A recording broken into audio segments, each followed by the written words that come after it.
Every year, I like to go over the offensive coordinator and head coaching changes that are going to affect fantasy the most. I look forward to this every year. There's a lot that changed this year, and we're going to get into the impact that these coaching changes are going to make. So I tiered out the impact of each one of these coaching changes and how I anticipate it's going to affect each one of the offenses. So kicking it off, we're obviously going to have to talk about Ben Johnson first, right? He joins the Chicago Bears, immediately picks Colston Loveland and Luther Burden. They're coming off a draft where they picked Caleb Williams and Roma Dunze in the first round. So they have all kinds of offensive weaponry set up for Ben Johnson to be able to attack with, right? So I have a lot of hope in this Bears offense. Obviously, they've struggled historically to get the quarterback right.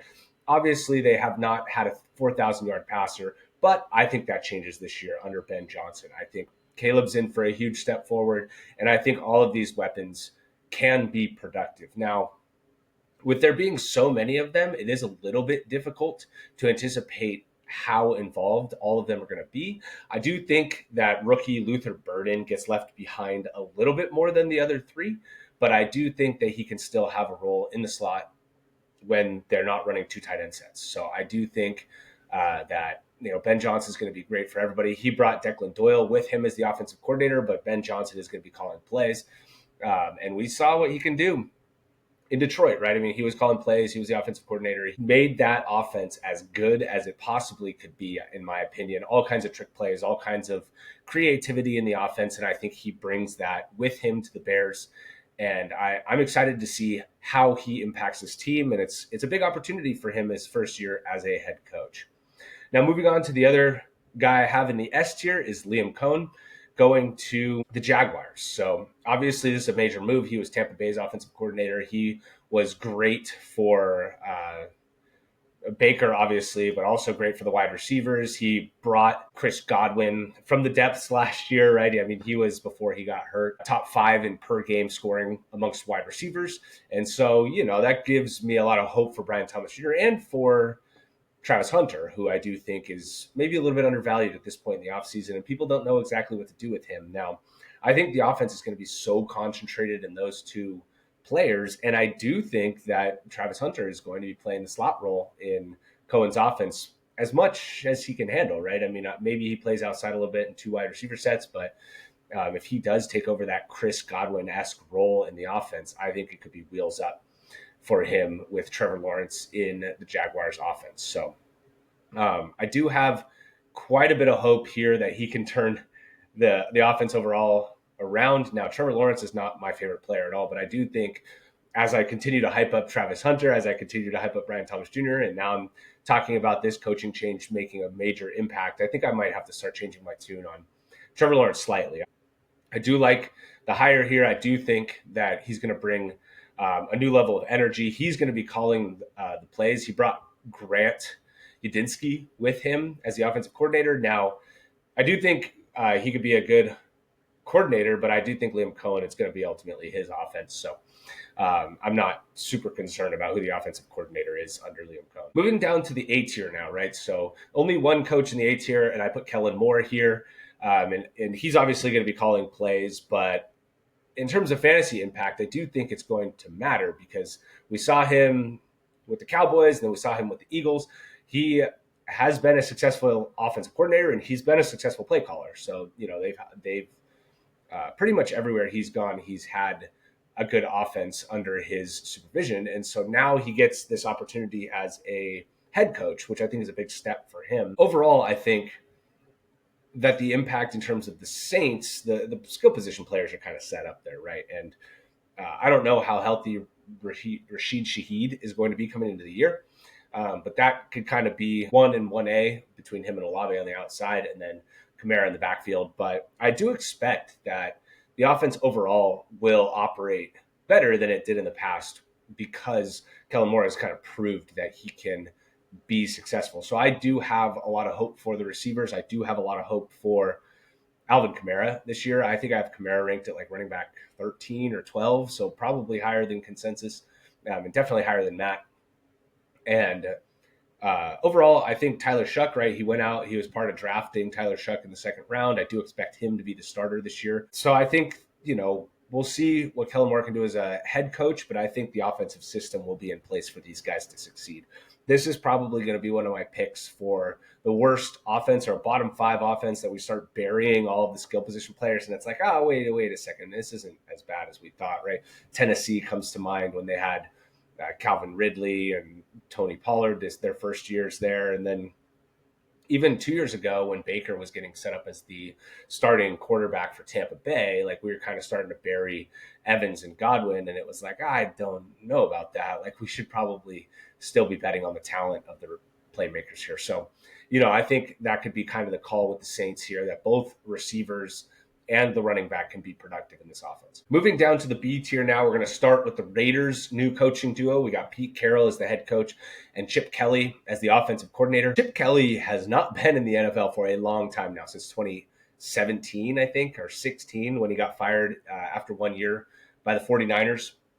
He obviously was a head coach for the Eagles for 3 years before that, and any Eagles fan will tell you that he kind of dismantled all of their talent because he thought he could, be an arm and a leg above. He thought he was a higher level thinker, and he sent Deshaun Jackson out of town and LaShawn McCoy out of town. And all of a sudden he ran into the fact that talent matters a lot in the NFL. And it's not like college where you can just kind of recoup talent in recruiting classes, or you just have a stacked roster basically. So we'll see. He's not going to have control of personnel this time. Chip Kelly won't, as the offensive coordinator, but I do think he's going to be the one calling plays.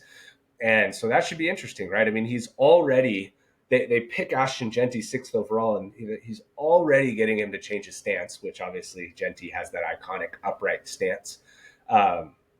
So we'll see. It seems like something that you could let go at least early, and if something's not broke, don't fix it. Like take that approach towards Jeanty, but we'll see how that plays out for that skill position player. Obviously, Pete Carroll, a very experienced Super Bowl winning coach. I do think having him at the top is something that's good for the Raiders, right? Stability.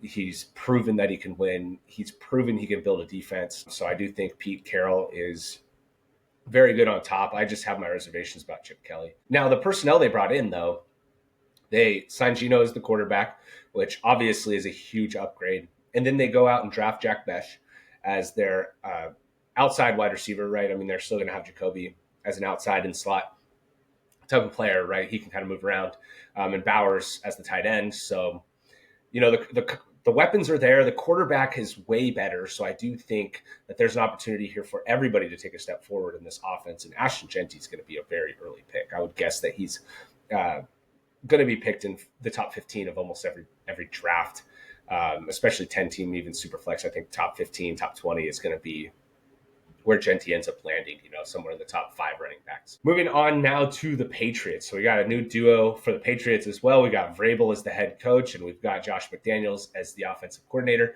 And Vrabel, I think, he was out of coaching for a year or two there, but he's won everywhere that he's gone. So I think he's, again, defensive minded, but he's a stable head coach. He's proven he can win.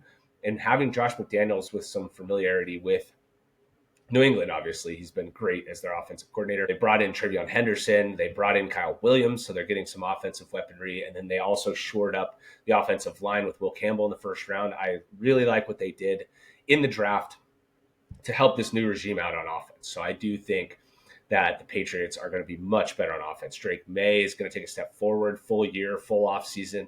McDaniels is coming in, who's proven that he can be a good offensive coordinator, especially with the Patriots. And Trevion Henderson is one of my favorite running backs in this draft, right? I mean, he can do it all. He can be a 3-down back. Obviously, he carries a greater injury risk than some of the other guys in this draft, but I just think that this is going to be a very good stabilizer at the top, and that McDaniels is going to be able to utilize these guys well. So a lot of running would be my guess. Ground and pound approach, a lot of throws to the running back, right? Obviously, we know the James White role. We know how valuable that's been for New England in the past, and I think Trevion can easily fill that role, especially to start the year and, possibly grow his ground game role early in the year, because I think Stevenson is likely to keep that role, especially on the goal line, or a little bit between the 20s, but on the goal line specifically to try and keep Trevion Henderson healthy, I think is going to be the standard there to start the year. Moving on now to the Jets. So we've got Aaron Glenn coming in as the head coach, right? So he was the defensive coordinator for the Detroit Lions last year, and the Jets love to hire defensive-minded head coaches. So I think that's interesting that they went with Aaron Glenn. But, they have Justin Fields, who they signed, right? So they're going to try and run it a lot. Obviously, they wouldn't have done that, right? So run the ball, limit the possessions, play good defense. That's probably going to be the recipe there for the Jets. And they bring in Tanner Engstrand as the offensive coordinator here. So he has not been an offensive coordinator before. He's a young mind, but Aaron Glenn thinks that he's going to be able to bring energy, invigorate the offense, and is a good fit with this ground and pound style that they want to call. So I'm not sure. I'm not so sure I'm convinced. But again, these young guys have to start somewhere. And so the Jets trying to prove it, basically, and being under somebody who is coming from Detroit, I think is a pretty good situation to be your first opportunity as an offensive coordinator. So Engstrand is going to be calling the plays here too. So I do think that this is a name that we need to watch closely, and somebody I might make a dedicated video on about the Jets, because there's a lot of discussion about like Garrett Wilson could break out, or what's Justin Fields' role going to be with like the mix of running backs. They've talked about wanting to have 2 or 3 guys run the ball as well. So like, is Breece Hall going to even be featured? Like this offense is in flux as any. And I think maybe the Jets episode, breaking down Breece Hall, breaking down Justin Fields, and breaking down Garrett Wilson is going to be something that we should probably talk about, because especially in Superflex with Justin Fields, but also the other two are very important. I mean, they're getting picked highly in the first 4 or 5 rounds. So, we want to make sure we dedicate some time to those guys. And so maybe we do a dedicated episode to them specifically, because, new young coordinator, new defensive-minded head coach. Yeah, what kind of offense is that going to look like? What is the realistic opportunity that these guys are going to have? Yeah, the Jets are very interesting to me, and it's why I put them in the B tier, right? Because the impact is going to be large. It feels like it's going to be much different than what they've been using or running in the past. So I definitely look forward to following this offense as we get rolling into training camp and ultimately into the first week of the year. Taking a step down now to the C tier, I got one coach in here. It's Brian Schottenheimer, the new head coach for Dallas. Now, he was the offensive coordinator last year. So, obviously McCarthy was the one calling plays, and it was ultimately his offense. But Schottenheimer was there as the offensive coordinator, so the playbook and the continuity should be pretty much the same. And then the play calling is just going to be with him now instead of McCarthy. So maybe he's a little bit more aggressive throwing the ball. But I do think the personnel is ultimately going to dictate this one. That's why I kind of have him a little bit lower on the impact. It's same offensive coordinator. The playbook shouldn't be that different.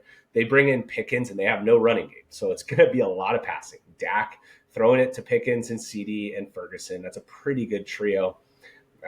Pretty much as good as it gets, in my opinion. Obviously the tight end maybe could be a little bit better, but that trio of pass catchers is really good. Jaden Blue out of the backfield, or Javonte out of the backfield, right? Both of them are decent pass catchers. So, I wouldn't be surprised to see this team throw it 60% of the time plus. And so on the impact of the offensive coordinator or head coaching change, because he went from offensive coordinator to head coach, I don't think the impact is really going to be that much. I just wanted to outline that this offense should be good, and the continuity should be relatively there despite the new play caller. Going down to the D tier now, these are more guys that you might not have heard of, or might not, well, you've heard of them, but might not have even known switched teams.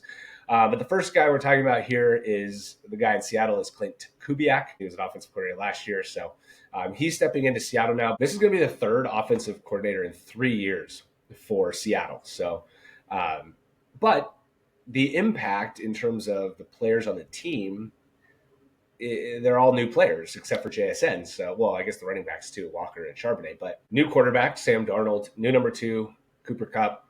They drafted a tight end, so we'll see if he gets onto the field. But I don't know really what to think. I just think overall that the offense is going to be so different, and that comes with the coordinator here too, right? He does expect to call plays here as well.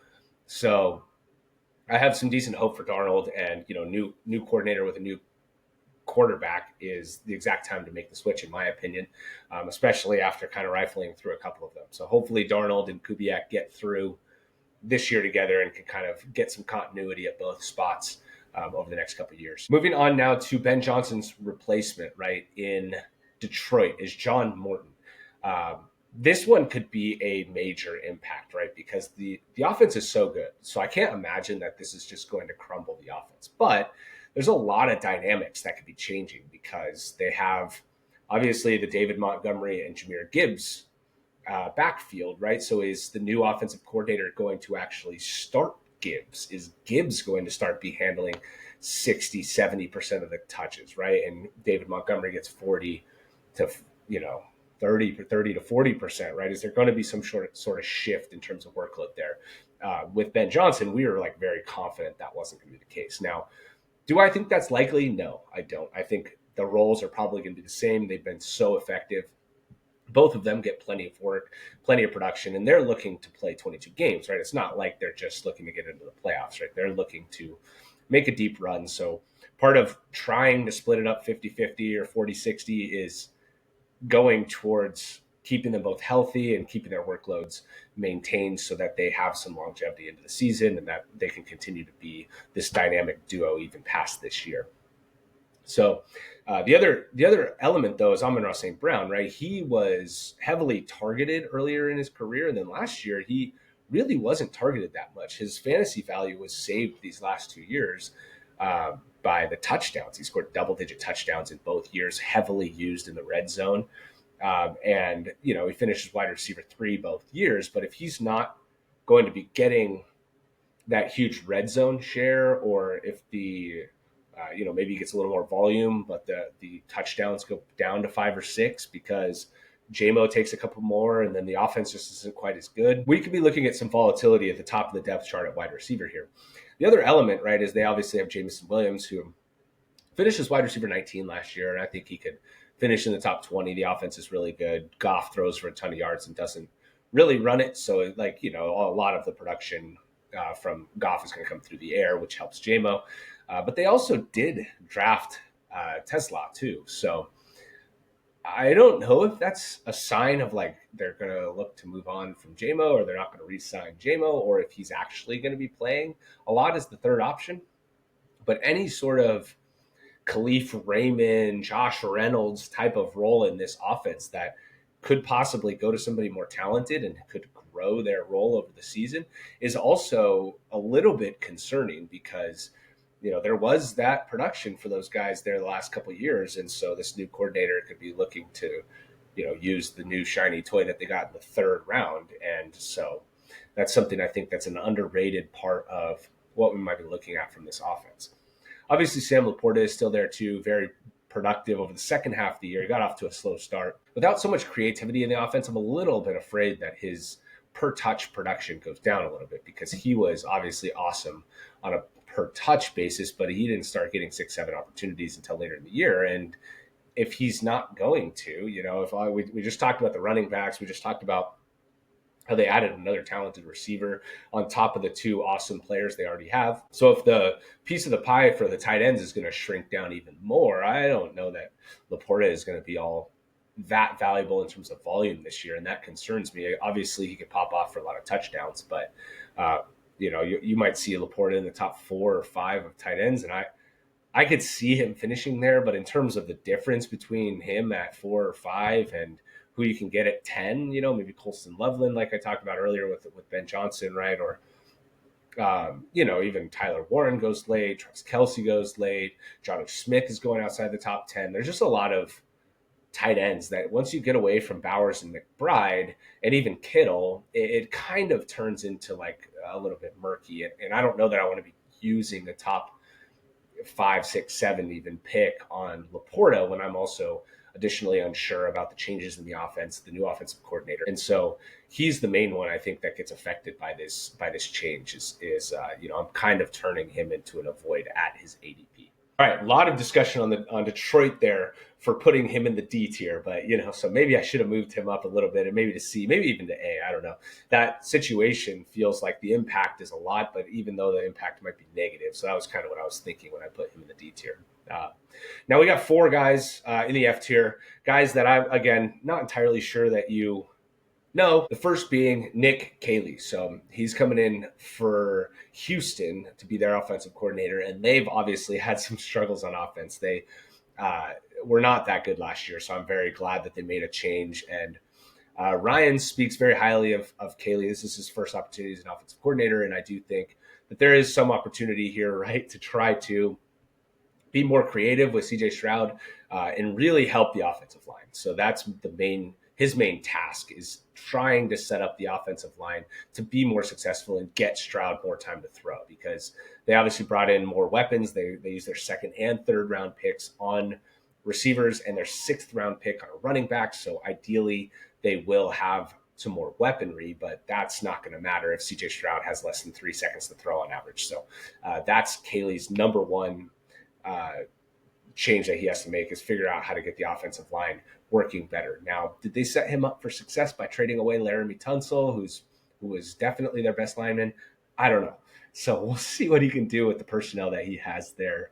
But I am hopeful after a change, right? Young guy, first time coordinator. I do think that there's some hope here that they can right the ship in terms of the offensive line with this new coach, and really hopefully he can lock that in and make these guys more valuable than they're currently being drafted. The next guy down is Kevin Patullo. I don't know how much of an impact this is going to have, right? So this is for Philly, and Hurts and Sirianni seem to like him a lot. New energy in the room again, a new coordinator.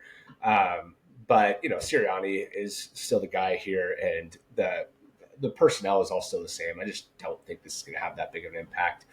And then moving on to the next guy here for Tampa Bay is John Grizzard. So he has pretty big shoes to fill for Liam Coen, right? So he could potentially make the offense take a step back. Now, do I think that's likely? Not really, because right, he was in the building, so he should know mostly what they like to do. All the personnel is the same, except for they added Emeka and Puka, which I can't imagine hurts them on offense. Their two main receivers, right? Godwin coming off an injury, so there's question marks there. Evans, another year older. Not really a question mark there. I think he's pretty locked and loaded as long as he's healthy. So, and then obviously the second year of Bucky, but they have Bucky and Rachaad White that kind of have nice roles, right? Bucky was much more efficient on the ground, so they kind of expanded his running game role. Obviously a decent pass catcher, but Rachaad White was almost like their slot receiver when they got hurt. So maybe that turns into a Emeka Egbuka, and White is more of a backup or eight touch per game role. But again, I don't know that for the guys that we're going to be drafting that this is all that important. I just think that the offense is pretty established as what it is, and he's going to come in, call plays, and it's going to work well for him, in my opinion. I think it's going to be a good offense still. So that's why I have it down in the F tier. I don't think that's going to be a huge impact. And then the last guy here that I wanted to talk about is for Cleveland. So the Browns have a new offensive coordinator. His name is Tommy Rees. And again, this offense has so much changing, right? They're going to be changing the quarterback. They have like 5 quarterbacks on their roster. They brought in 2 new running backs, moved on from Nick Chubb. They brought in a new tight end, Harold Fandon Jr. But Njoku's still going to be there, but they still have another tight end, another weapon at the position. And then they still have Judy and Cedric Tillman as their top 2 wide receivers in the depth chart. So none of these guys are going particularly high, right? Judkins is pretty much the first Brown being taken, maybe Judy. Those 2 guys kind of going in the early middle rounds maybe. But in terms of the offensive coordinator's impact, I don't think that that's really going to matter in his first year, because so much more of it is going to be hung on the quarterback, whether that's Sanders, Flacco, Gabriel, or Pickett. And then kind of trying to build chemistry with the pass catchers and with the rookies, and with everything in changing and in flux. So I don't think that the offensive coordinator particularly has a big impact here, but that offense I think does provide some buying opportunity.